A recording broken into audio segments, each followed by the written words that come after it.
rukun dari rukun syahadat. Kemarin sampai itu ya. Rukun dari rukun syahadat. Karena hal penting kita ngulas penyampaian sebulan yang lalu bahwa rukun syahadat tauhid ya itu ada dua, al-nafyu dan al-isbat. Di rukun syahadat itu ada dua, syahadat tauhid ya, an-nafyu sama al-isbat. Apa itu an-nafyu? Kemarin bulan lalu sudah kita sampaikan contoh-contohnya, yaitu kalimat peniadaan yang dimaksud adalah tidak ada sesembahan yang hak selain Allah. Namanya itu al-nafyu, an-nafyu. Kalau al-isbat, penetapan bahwa tidak ada, penetapan kalimat penetapan yaitu tidak ada yang disembah kecuali Allah Subhanahu wa taala. Nah, kita akan pembahasannya dalam materi di kaitannya dengan syahadat ini. Sekarang kita bicara hakikat syahadat dan maknanya. Penulis buku ini mengatakan bahwasanya hakikat syahadat dan maknanya mencakup beberapa pengertian. Kan kita uraikan beberapa bab. Yang pertama yaitu mengesahkan Allah Ta'ala dalam beribadah seperti bertakarub, berdoa hanya kepadanya saja. Jadi kaitannya dengan makna daripada tauhid Indonesia itu sendiri yaitu mengesahkan Allah, yaitu mengesahkan Allah Ta'ala dalam beribadah seperti bertakarub, berdoa hanya kepada Allah Subhanahu wa taala. Sehingga Allah berfirman di dalam Al-Qur'an surat Al-Isra ayat 42, Qul innama ad'u rabbi wa la usriku bihi ahada. Katakanlah sesungguhnya aku hanya menyembah Tuhanku dan aku tidak mempersekutukan sesuatu pun dengannya. Maka bicara tauhid ini sangat penting. Karena rukun tauhid kemarin sudah kita sampaikan dua hal, maka poin pertama ini berkaitan dengan kita harus mengesahkan Allah. Qul huwallahu ahad. Allah itu esa. Semua nabi, semua nabi itu bertauhid.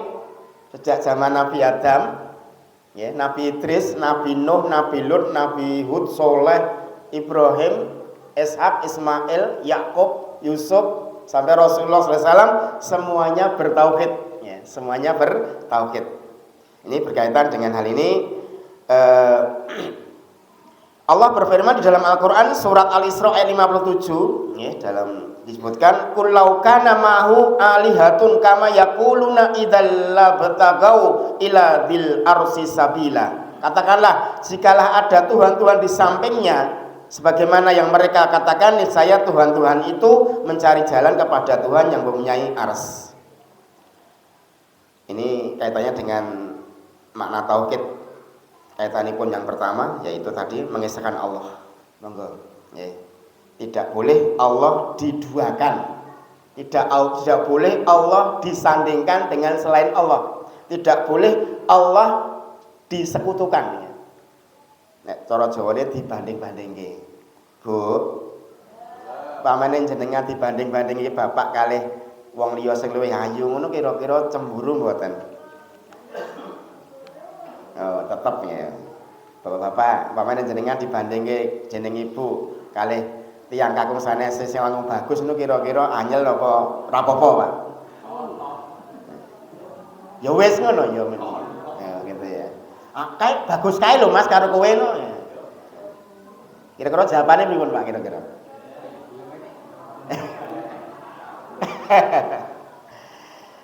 Maka dalam hal ini nggih sebab sing hadir Allah tidak suka kalau beliau Allah Subhanahu wa taala azza wa jalla diduakan. Diduakan itu disekutukan. Karena akibat menyekutukan Allah, akibat menyekutukan Allah kan nanti ada 3. 1, layah batona amaluka. Layah batona amaluka. Surat Az-Zumar ayat 53. Layah batona amaluka. Kalau enggak 53 65 ya, sekitar itu 53 dan atau 65 kaitannya dengan dosa menyekutukan Allah. Layah batona amaluka. Jadi menyekutukan Allah Subhanahu wa taala itu bisa menjadikan amal kita naudzubillah min dzalik hapus layah batuna amaluka. Kemudian haramallahu jannah. Ya. Kemudian kalau dibawa mati tidak bertaubat, maka dia tidak akan bisa masuk surga. Ketika mati membawa dosa, menduakan Allah. Nek mati membawa dosa, menduakan istri, menduakan suami, itu nanti dosa besar, tapi di akhirat urusan Allah Subhanahu wa taala. Jadi nek enten wong Islam kok berzina, jane duwe bojo, mati terus tobat, di akhirat urusannya Allah. Kalau diampuni langsung surga, kalau tidak neraka dulu baru surga. Nek menduakan Allah, ya, Allah dibandingke kali seluruh makhluk, ya, maka nanti menjadikan Allah murka. Innallaha la yaghfiru ayyushraka bihi wa yaghfiru ma duna dzalika liman yasha. Sesungguhnya Allah tidak akan mengampuni dosa syirik dan Allah akan mengampuni dosa selain syirik bagi siapa yang dikehendakinya. Jadi Allah nggih murka Bapak Ibu nek dibanding-bandingke kalih zat-zat sasanesipun Allah Subhanahu wa taala. Lha nek bicara tauhid kan enten tauhid uluhiyah, enten tauhid rububiyah, enten tauhid asma wa sifat. Allah punya nama.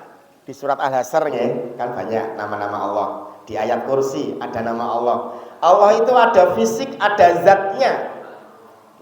Allah itu ada fisik, ada zatnya, tidak boleh diserupakan dengan apapun. Kita meyakini Allah Esa, Allah ada, wujud, Allah itu ada. Tapi nggak boleh ditamsil, diserupakan, nggak boleh ditakwil, ditakwil itu ditafsir-tafsirkan, nggak boleh ditaktil, ditiadakan zatnya, nggak boleh ditakyib dan lain sebagainya. Nah, dalam hal ini kan semuanya perlu kita meyakini itu dulu bahwa Allah itu Esa. Sehingga kita melihat sejarah para nabi nih,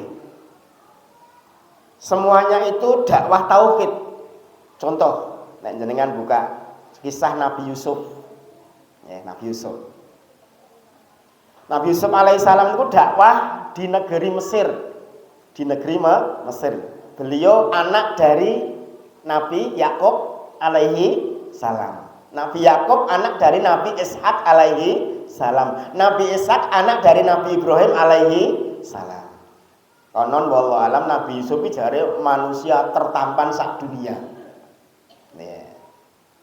Tertampan di dunia. Sampai pelayan-pelayan kerajaan Mesir ngerti Nabi Yusuf ngirisi buah tangane kepiris. Kan kisahnya begitu dalam Quran kan itu ya. Dan Nabi Yusuf itu dakwah dari negeri Kan'an, qadarullah dia kan dimasukkan oleh kakaknya yang 10. Jadi Nabi Yakub itu kan istrinya 2, Nabi Yakub, kakak beradik. Jadi zaman Nabi-Nabi sebelum Rasulullah menikahi 2 orang perempuan kakak beradik boleh zaman dulu. Tapi di zaman Rasulullah tidak boleh. Menikahi keduanya dalam satu pernikahan ya nggak boleh.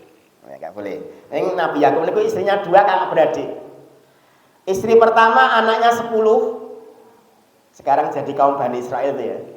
Jadi Israel itu nama lain Nabi Yakub alaihi salam. Dan itu lah istri kedua adiknya itu punya 2 anak namanya Yusuf alaihissalam sama Binyamin. Binyamin. Saat ini dadi jeneng presiden nanti. Sok Binyamin dadi jenenge presiden Israel Binyamin. Nah niku ya. Netanyahu pun nahok. Oke pun. Gitu ya. Kenelak ya. Kita siakan dan Nabi Yusuf dakwah di kerajaan Mesir. Nek jenengan baca tafsir nanti Nabi Yusuf itu bisa mengislamkan Fir'aun yang keempat. Fir'aun yang keempat. Jadi Fir'aun yang keempat itu oleh Nabi Yusuf alaihissalam diajak ke tauhid mau. Silakan nanti dibaca di Quran tentang kisah Yusuf alaihissalam. Nah, misalkan jenengan sulit memahami terjemahannya, sekarang dakwah kan sudah banyak medianya, sudah banyak media dakwah. Artinya apa? Kadang-kadang kita atau anak-anak kita lebih bisa memahami satu cerita dalam Quran dengan media. Dengan media. Misalkan cerita film Nabi Yusuf alaihi salam versi Islam, versi Quran misalkan. Itu mungkin malah bisa memahami dengan baik. Jadi dia mentauhidkan, mengajak Raja Mesir, ya pada waktu Raja Mesir yang keempat untuk bertauhid. Dan itu bisa. Ya, itu bisa. Nah, Nabi Musa kan rajanya juga Mesir ya, Raja Fir'aun, tapi kan Fir'aun yang ke-12 kalau nggak salah begitu. Karena Nabi Yusuf dengan Nabi Musa itu duluan Nabi Yusuf alaihi salam gitu. Nah, beliau berdakwah tauhid. Semua nabi itu berdakwah tauhid. Nabi Nuh berdakwah tauhid. Ya, mengajak umatnya untuk meninggalkan sesembahan patung-patung, Suwa, Ya'u, Nasr. Ya. Patung orang-orang soleh yang disembah. Sebab awal kemunculan penyembahan patung itu di zaman Nabi Nuh alaihi salam. Ditanyakan ngeten. Nabi Nuh niku saderenge diutus jadi nabi niku di tempat Nabi Nuh hidup itu ada 4 orang soleh. Namanya sudah saya sebutkan 3 orang tadi. Setelah meninggal, ini awal sejarah munculnya kesirikan. Sebab zaman Nabi Adam, Nabi Idris belum ada kesirikan. Dan niku Nabi Nuh alaihissalam dereng enten ya, dereng jadi nabi. Lah kemudian 4 orang soleh tadi meninggal. Lah karena umatnya itu berjasa, jasanya untuk mengenang jasa daripada orang soleh 4 tadi, maka dia dikubur, kemudian ziarah kubur, didoakan, kemudian dibuatlah gambar di tembok untuk mengenang jasanya. Lama-lama gambar di tembok tidak hanya dikenang, dimintai doa, wasilah doa. Lama-lama kemudian kurang marem dibuat patung yang besar, lama-lama dikasih sesajen. Itu awal munculnya sejarahnya ada penyembahan terhadap berhala di zaman Nabi Nuh alaihissalam. Nabi Nuh ngendakwahi umate, istrine karo anake sing jenenge Kan'an niku nutup kupinge, nutup rai matanya, netranipun, supaya ora krungu lan ora ngerti. Cobi Pak, umpami jenengan nyajari ibu kalau jenengan niku istri jenengan nutup rai karo nutup kuping, kira-kira anyel napa sabar?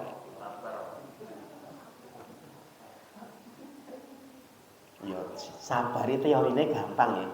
Ya ta. Sabar itu teorine gampang. Nek dengan keadaan mungkin ya Allah, kita enggak nglakoni nggih. Nabi Nuh itu sabar. Ya, beliau usianya 1000 tahun, dakwah tauhid sekitar 650 tahun, sabar. Ngandani bojone ngayal sabar.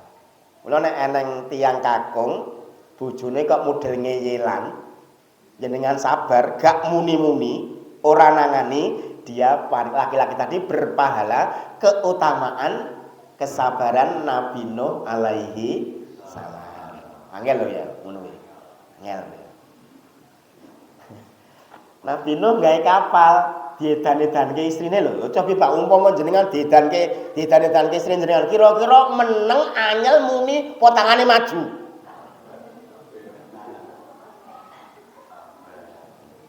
Kalau dodong lho, sabar. Buat ini. Ya, niku Nabi Nuh alaihissalam. Ya, dalam hal ini kan kisah semua nabi bertauhid. Ya, semua nabi bertauhid. Sehingga Allah kan berfirman, "Ya ayyuhan nasu budu rabbakumul lati khalaqakum walladzina min qablikum la'allakum tattaqun." Ya. Surat Al-Baqarah 21. Hai manusia, sembahlah Allah, Rabbmu, Tuhanmu yang telah mencipta kamu. Ya. Monggo ditauhidkan. Allah ditauhidkan. Ya, Allah ditauhidkan. Jangan sampai disekutukan. Ini konteks dari makna daripada makna hakikat esa, keesaan Allah sebenarnya itu kalimat tauhid, la ilaha illallah.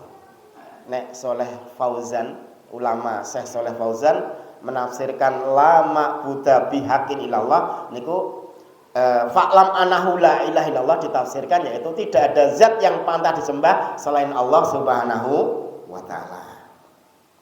Niki kaitanipun kalih poin sepisan Lah dalil-dalil sanesipun Allah paring pangandikan nggih, pun sami apal ayatipun nggih, surat Al-An'am 162 sampai 163. Kul inna sholati wa nusuki wa mahyaya wa mamati lillahi rabbil alamin la syarikalahu wa bidzalika umirtu wa ana awalul muslimin.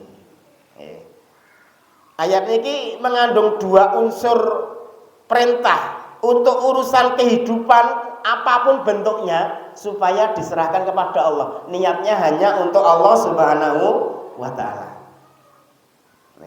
Kul inna, katakan ya Muhammad, sesungguhnya sholati, sholatku, wa nusuki, sesembahan, ibadahku.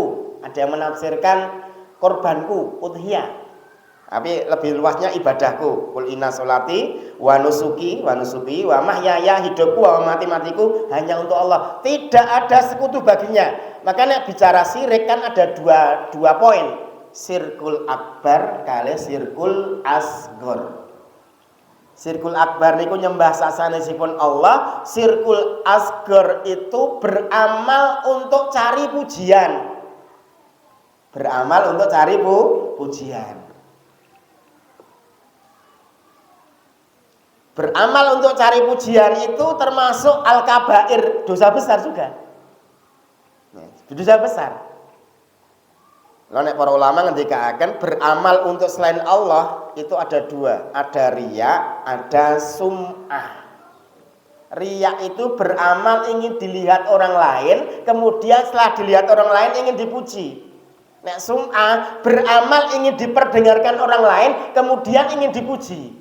Riya dan sum'ah, kedua-duanya kalau niatnya seperti itu nggak berpahala, kecuali kalau istri dandan untuk suami itu boleh, bukan riya itu ya.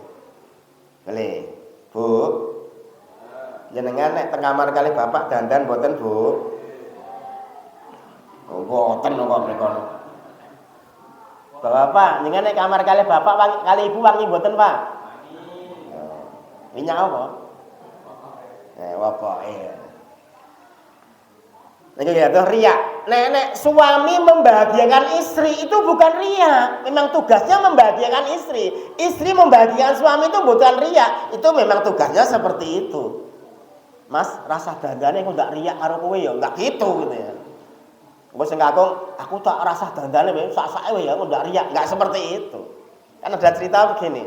Ada seorang laki-laki habis bepergian jauh, 3 bulan baru pulang.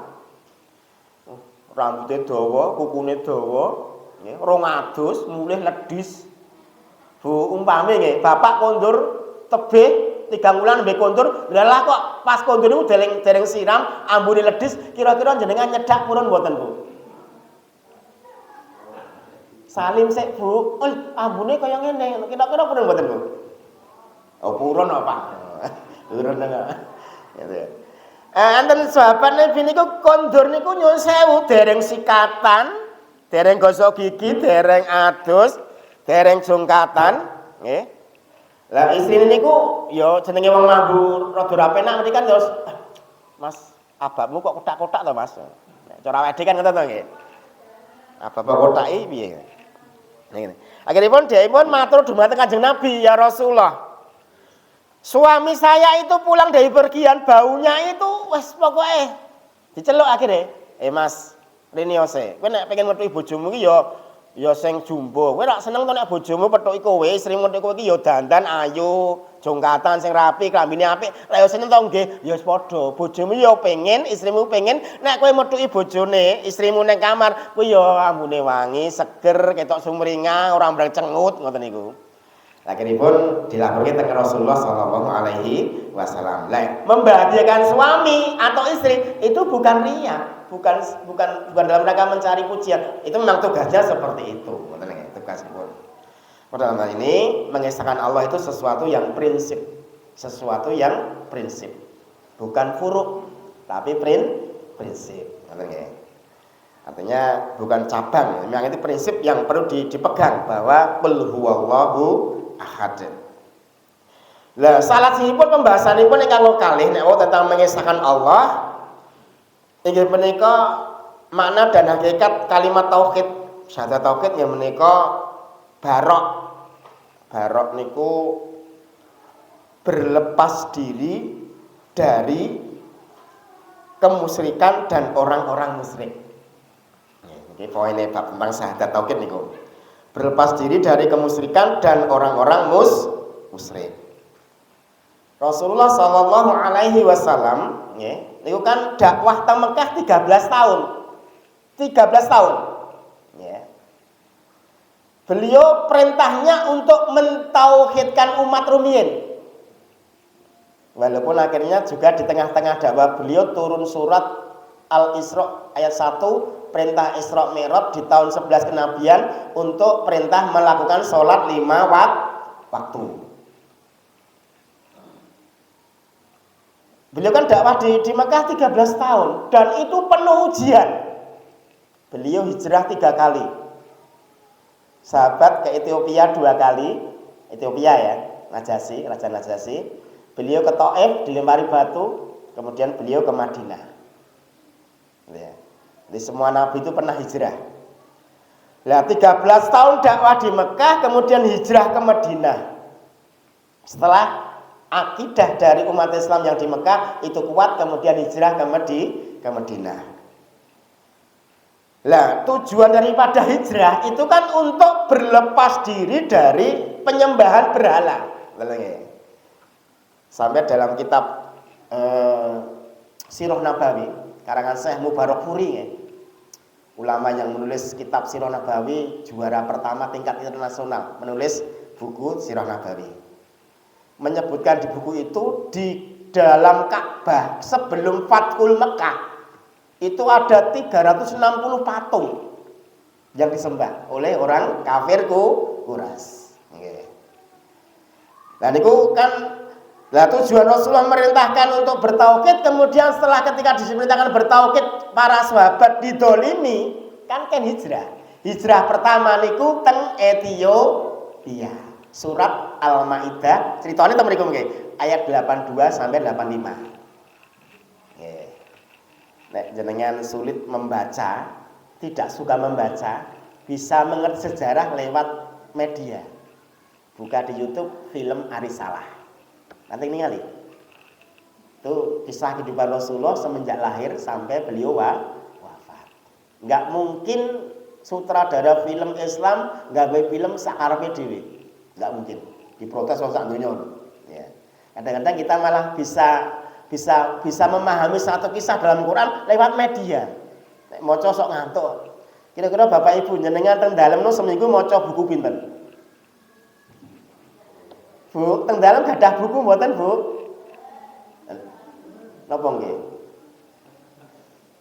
Monggo nggih. Hari ini tuh nyuwun sewu nggih.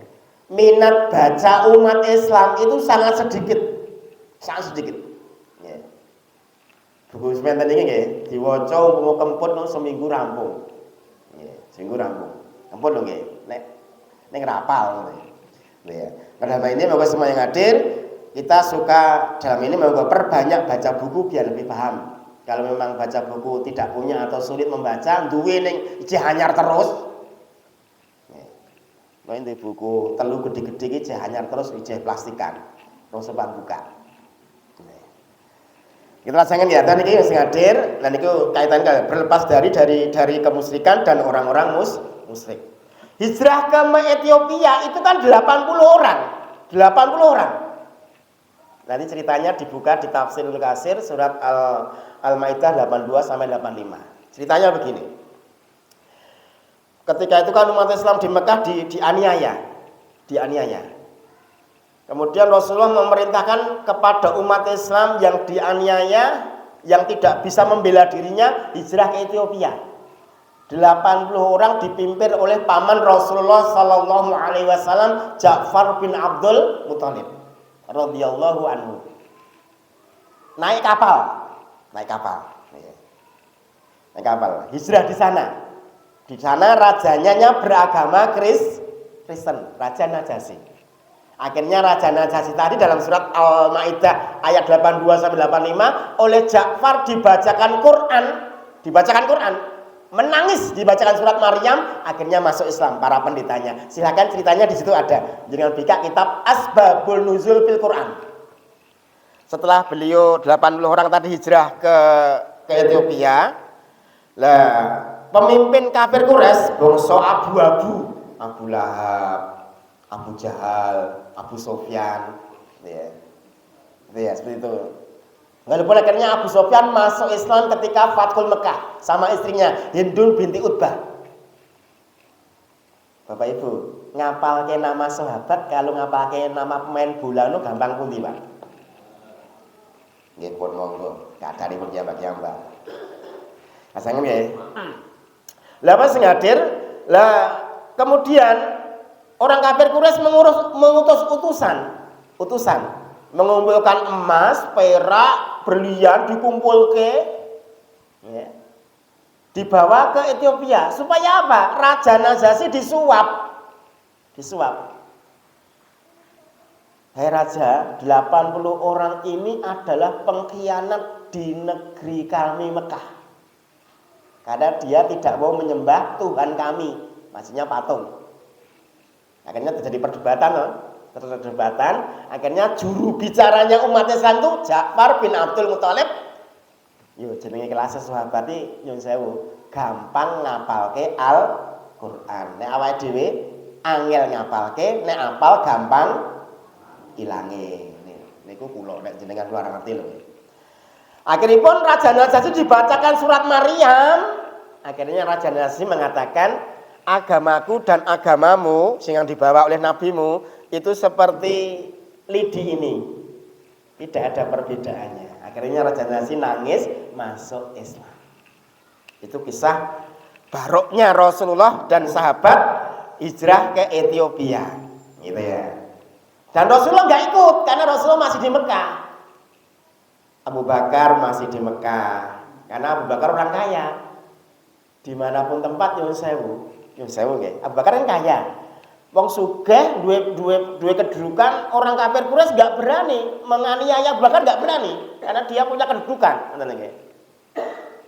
Rasulullah juga awalnya enggak dianiaya karena dia dibela oleh pamannya yang lain, Abu Thalib. Ketika Rasulullah dianiaya, datanglah pamannya yang lain, Hamzah bin Abdul Muthalib membela. Yang akhirnya Hamzah masuk Islam, kan begitu.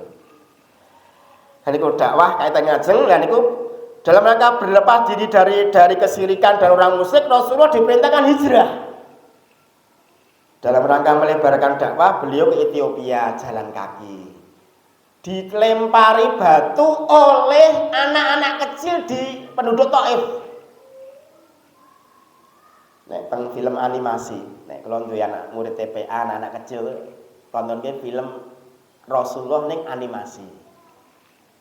Jenenge gua anak-anak kan diganti, mbalange ora watu ning buah anak-anak. Jadi dienggokke sithik ngono.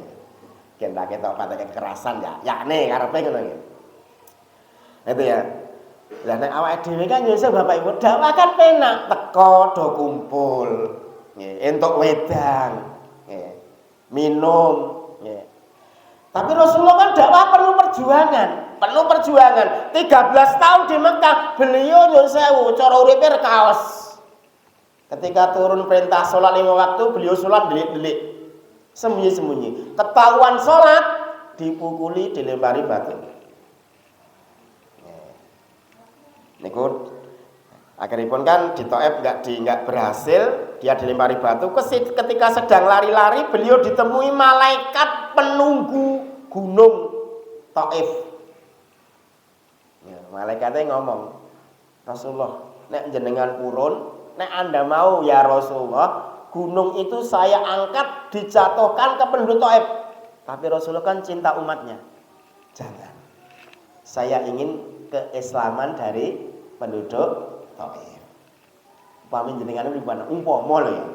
Jenengan dikamplengi wong, ana sing nawari, sing amene wis sapa? Endi? Tak kamplengane genti. Kira-kira iya apa ora? Rasulullah aja. Saya ingin keislaman dia. Luar biasa. Memang ikut Rasulullah itu enggak mudah. Laqad kana lakum fi Rasulillahi uswatun hasanah. Kemudian beliau rencana mau dibunuh. Siapa bisa membunuh Rasulullah atau menangkap hidup Rasulullah dikasih 100 ekor unta. 100 ekor unta. Nate ningali unta, Pak. Teng pundi? Juruk. Juruk kan to? Kula dangu mboten teng juruk masalah. Jane kur cedhak ya, rada cedhak ya. Nggih. Dikasih 100 ekor unta. 100 ekor unta. Akhirnya Rasulullah kan diperintahkan Allah bersama Abu Bakar di surat At-Taubah ayat 40 jalan naik kuda atau unta, kemudian bersembunyi di gua. Bersembunyi di gua. Siapa yang bisa menangkap Rasulullah dan Abu Bakar dalam keadaan hidup atau mati dikasih 100 ekor unta. Itu dalam rangka Rasulullah luar biasa. Baroknya kepada kemusyrikan luar biasa beliau ya. Luar biasa. Nah, sekarang permasalahannya derek Nabi niku mboten gampil terkadang. Kadang mboten gampil. Perlu apa ya? Kekuatan ruqyah. Pas Rasulullah di dalam gua, Rasulullah kan di dalam sejarah Islam Rasulullah pernah bermukim di 2 gua. Gua apa itu Bapak-bapak? Gua Sur dan gua Hira. Sing nampa wahyu Gua Sur apa Hira? Sing sembunyi pas hijrah? Gitu ya, seperti ya. Dia bersama Rasulullah bersama sahabat Abu Bakar, mertuanya bapak dari Aisyah binti Abu Bakar. Ketika di dalam gua itu hampir konangan. Tapi Allah menurunkan tentaranya, yaitu laba-laba. Membuat sarang laba-laba, al-ankabut, rumah laba-laba. Sehingga enggak mungkin kene laba-laba ini sarang kabut, sarang laba-laba enggak mungkin wong mlebu kene, enggak mungkin. Akhirnya enggak jadi tertangkap.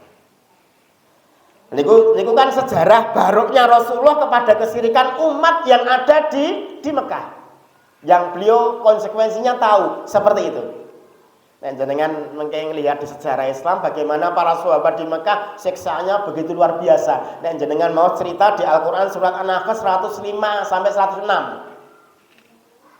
Kisah daripada Ammar bin Yasir radhiyallahu anhu ajmain. Satu keluarga 3 orang. Yasir itu bapaknya, Ammar anaknya, Sumayyah ibunya atau istri dari Yasir, ibunya dari Ammar. Disekap di satu ruangan, ya, tidak dikasih makan 3 hari 3 malam. Coba Bapak Ibu, umpami jenengan mboten dahar 3 hari 3 malam, kira-kira kuat mboten nyambut damel? Ya, kelasnya awake dhewe iki nek kewareken ya ora patek rasa, nek rong sarapan ya rong patek kuat nyambut gawe. Nggih sesuai keadaanipun. Setelah itu dikeluarkan ditanyai, kamu nyembah Allah atau nyembah Tuhan Lata Mana Uzza? Yang konsekuensinya kalau jawabnya nyembah Allah Tuhannya Muhammad sallallahu alaihi wasallam, dia akan dibunuh. Cobi umpami sing niku sing nglakoni jenengan, iki saya teng surat An-Nahl nggih kisah. Kira-kira pilih pundi Bapak Ibu? Umpama ngeten niku enten. Enggak usah dijawab lah nglakoni ya. Jawabnya memang belum ada. Mungkin yang jawab penduduk Rohingya mungkin ya. Mungkin yang jawab penduduk di Myanmar. Ponakan ya. Gitu ya. Jadi dalam hal ini baru poin kedua nggih, berlepas diri dari kemusyrikan dan orang-orang musyrik. Nah, sejarah ngoten kuwi nggih, para sahabat Rasulullah, para sahabat semua nabi itu pernah berhijrah dalam rangka barok dari orang-orang ke orang-orang musyrik. Demikian saya kira sampai poin kedua, insya Allah kita lanjutkan pas jadwal saya ngisi sini. Mudah-mudahan saya doakan semua yang hadir sehat nggih. Kebaikannya dibalas Allah dengan pahala yang lebih banyak. Semua dosa keburukannya diampuni Allah. Mudah-mudahan nanti semuanya mati keadaan husnul khotimah.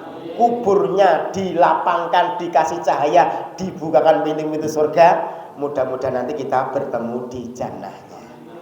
Bu, Pak, nek jenengan teng surga liyen kula dereng enten mang padosi nggih. Baik kalau pesan terus bahwa ngisi ngeten niku. Bapak kalau ngeten dereng enten jaminan surga masalahnya. Demikian saya kira enggak pantas kita panjang lebarkan. Ada benarnya dari Allah dan Rasulnya, mari kita gunakan. Ada salah kata salah ucap mohon diikhlaskan. Enten lepatipun atur dipunilaskan Bapak Ibu nggih. Langsung tutup nggih. Nggih, Bapak kita tutup kali wasan hamdalah doa kafaratul majlis. Alhamdulillahirabbil alamin. Subhanakallahumma rabbana wa bihamdika asyhadu alla ilaha illa anta astaghfiruka wa atubu ilaik. Assalamualaikum warahmatullahi wabarakatuh.